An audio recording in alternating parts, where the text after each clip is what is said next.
everyone. I'm Linda Toth, Managing Director of Conexxus, and I'd like to welcome you to our inaugural episode of Conversations with Conexxus. Today, I'm really bored to be on Zoom again with Gray Taylor, but I think you'll be super excited by our conversation. So at this point, I'd like to introduce Gray Taylor, the Executive Director of Conexxus. Welcome, Gray.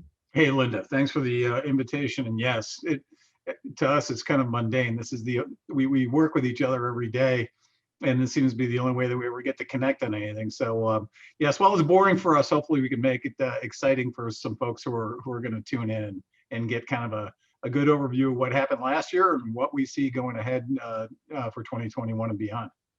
Absolutely. So each episode of Conversations with Conexxus, we'll be chatting with either Conexxus staff or our members or just partners, and we'll talk a little bit about what's up at Conexxus and or maybe some technology and trends for the convenience store and retail fueling space. Each episode will be short, so it's easily consumable, and we'll be making these available in both a video format and also an audio only, so if you want to download it on the go. For now, you'll be able to find these on the Conexxus website as well as social media such as LinkedIn. So let's go ahead and get started. First up, Gray, I'd like to talk a little bit about the pandemic. We've been in this for, gosh, almost a year now, it seems like. How do you think it's influenced society and our place in serving tomorrow's consumers? You know, it's an interesting thing because, you know, we've been talking about this disruption coming, and from a digital perspective for years now. We were absolutely wrong about the timing, and we were absolutely wrong about the reasoning. We were thinking it was going to be some more, you know, bigger technology innovation that was going to come in and come after us. But having gone through the pandemic, you know, you have to start really at the societal level. What are some of the things that are impacting our stores? Because our stores have changed vastly in the last year. You know, we know is that from a merchandise perspective, our merchandise mix has had to change. Lori Stillman over at NACS had a great article out this morning on the NACS website. And, you know, retailers have really changed their retail product mix. We've got 39% are focused on cleaning and toiletry items. We've just spent the last 15 years getting rid of toilet paper in center store. And now we're putting, you know, pallets of it back in there. 39% more focused on alcohol. That's no surprise. I think we're all drinking a heck of a lot more. Maybe after the election, we'll slow down on the drinking. More grocery. Maybe we'll need more. Yeah, more grocery items. 58% more emphasis on prepared food service. All right. So really, what was coming from that, and Kevin mentioned this during our strategy conference conversation. He was finding that instead of selling one taco or two tacos to somebody who's coming in for a snack, he was selling trays of tacos because families were looking to do meal replacement and celebrate a little bit, even though they couldn't go out to a restaurant. And so I think he was kind of endemic of what's going on in our industry. How do you sell meal replacement to the folks who are at home? And I think another thing that's, you know, driving this and is going to be a lasting thing is that we're seeing an outflow from urban areas, and people are coming into our area, which is the suburban setting. We've never been really strong from a traditional convenience store set in urban settings. You know, we've had some Wawa and Sheetz and some other chains have put non-gas locations in downtown Washington and in Philadelphia. But I mean, what we're really seeing is a true outflow from urban areas into the suburban. That's a great benefit for us because we're seeing more folks. They're also buying cars because as you move from Manhattan to suburban New Jersey, you don't have mass transit.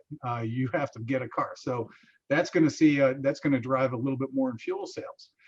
But we also saw everybody working out of their house. And a recent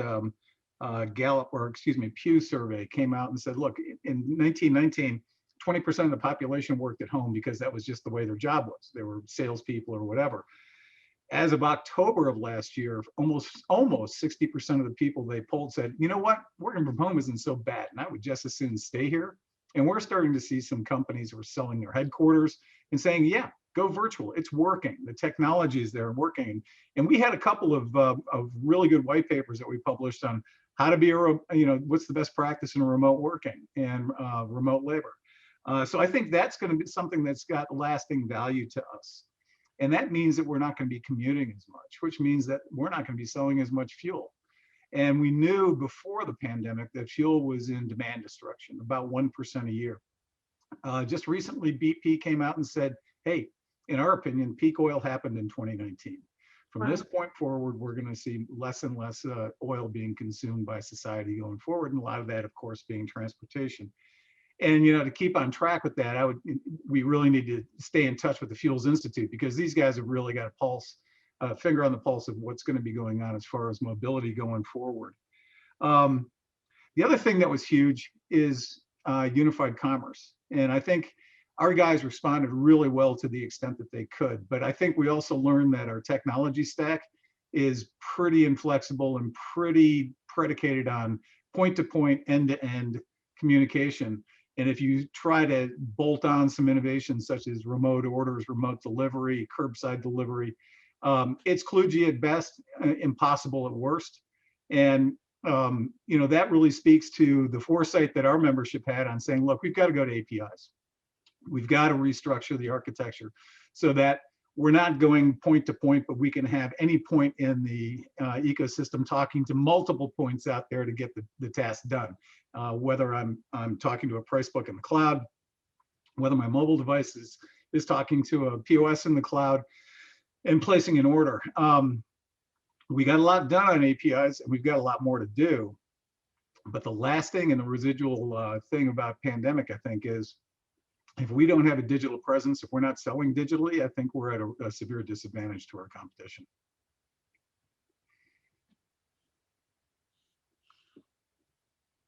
So, Gray, you were talking about APIs, and one of the things that we've done at Conexxus is really set ourselves up so that we can continue on the API front with the factory to do integrations and certifications.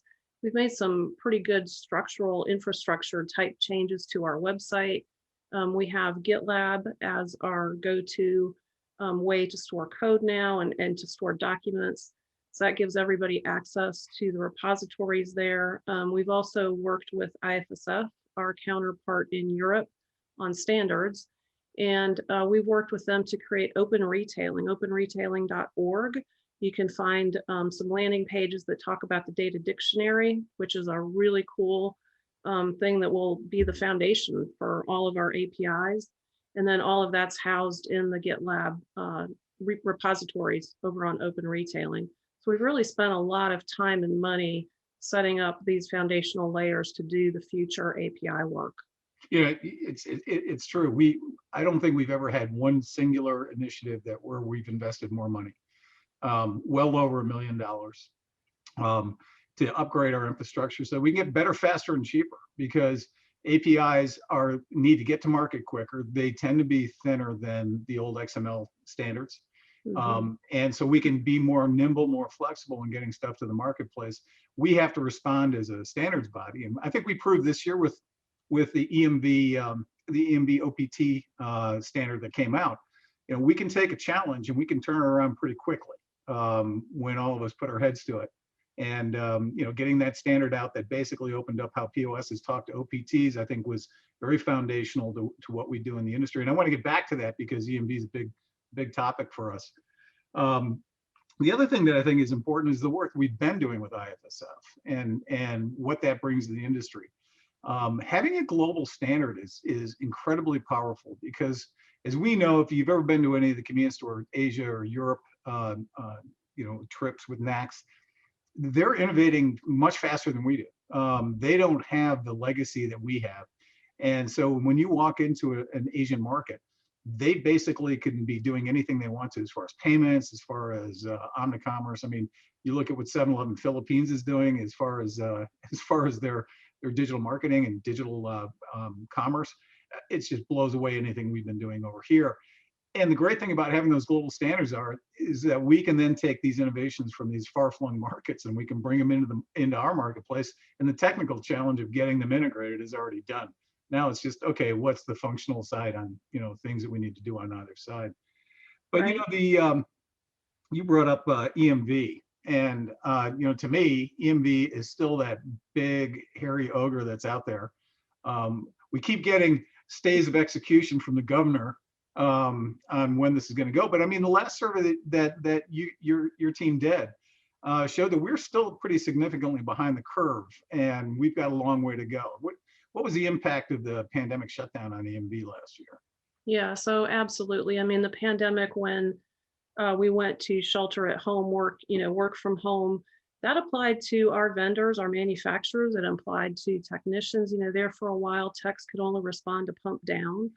And a pump head is not something that you just put in the trunk of your car and set up in your home office, right? So, for development and certification, that meant staging special labs, to keep social distance. It eliminated the amount of people that could be there. So all of our vendors and manufacturers in this area, really stepped up to do what was right and, to keep on with development and certification, but it certainly put a delay in things. Mhm. And even now, we still have technician lead times that are increasing, as the workforce, a lot of people are out due to COVID-19 or possible exposure. That affects everything in our industry, including EMV. You mentioned something about a stay of execution. I get asked a lot, well, is it going to get moved again? And the short answer is no. I mean, never say never. It's kind of funny. The last in-person event I did was I spoke at a conference about EMV, and in big, bold red letters in my presentation that I said, it's not going to change from October. And sure enough, it did. But I think those were very extenuating circumstances. And the card networks, gave us an extra 6 months. But I think as an industry, we've shown that we're making some progress. It's not where it needs to be, but each month more and more systems are coming online, and the percentage of chip-on-chip transactions are increasing. And so the card brands know that there is some progress and people are capable of doing it. And they flat out said that they're not going to extend it again. So I think it's highly unlikely that we would see another extension. Something horrible would have to happen in order for that to take effect. Well, it is 2021, so Yes. who knows? We haven't even gotten our bingo cards for this year. The interesting thing too is, and it supports this, is as we push, we've gotten the age standards out, the age verification, true age standards, and we've got 11 POS companies that we're supporting, but every one of them, when you talk to them, says, look, just to manage your expectations, we've got a ton of EMV work left to be done by April. And Right. so the fact that it is so front and center in their development schedules tells me that, we're still behind the curve. And we've heard anecdotally from some of the oil companies that there are double digits of their network that are not ready to install, or incapable, or unwanting to install. So Right. it'll be interesting to see what happens comes April. One of the things I think we also have to watch is contactless. So, when the pandemic hit, a lot of consumers all of a sudden had great interest in contactless. So that's one of the things that merchants are looking at. If they're considering contactless, now's the time to do that when they do their EMV upgrades. So they're not having to go back and pay for another technician visit. They're not having to go back and install updated hardware. And in fact, I've seen, or I've heard of, a lot of major oils that are offering the discounts, on hardware and solutions to their folks only if they install contactless. So Right. that will be very interesting to see where we are a year from now in terms of contactless. We're so far behind other countries with contactless, and I think this was the momentum that's going to really show contactless in our industry. Yeah, I think contactless has got a lot of opportunity for us. I mean, look, the faster we can get plastic cards out of the economy, the better off for us. Because once you get a digital player on the other side of the transaction, all of a sudden you don't have to take on all of this data that you have to protect and so forth. So, long term, contactless offers to be a far cheaper solution, far faster for us as retailers, and we really should be embracing that. Okay. Get ready for mobile payments. All right, so I promised the audience that we would keep this short. So I'm going to wrap this up with one final question.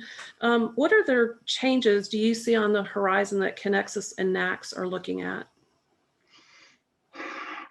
To me, it's the APIs have become really, really liberating for this industry.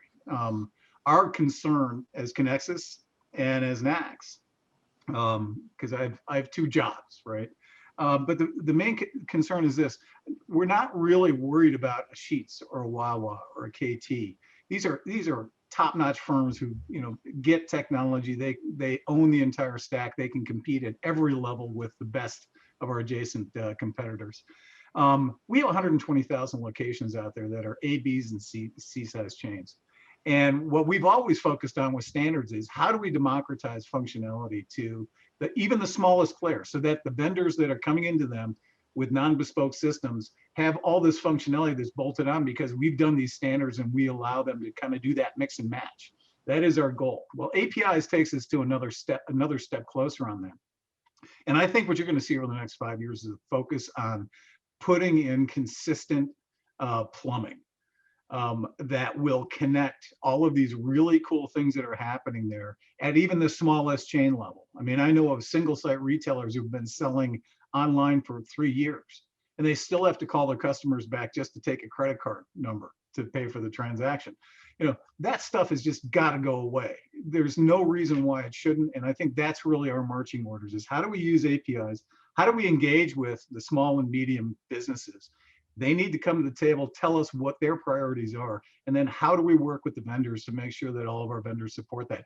Age, you know, true age and the age verification is the first shot across that bow. But I can see where us putting that plumbing together, a nice, strong, robust network together, and enabling these really cool digital concepts to even the smallest player is really what our mission is. All right. Well, thank you again. Guest today, Gray Taylor, Executive Director of Conexxus, and I hope you'll join us next time.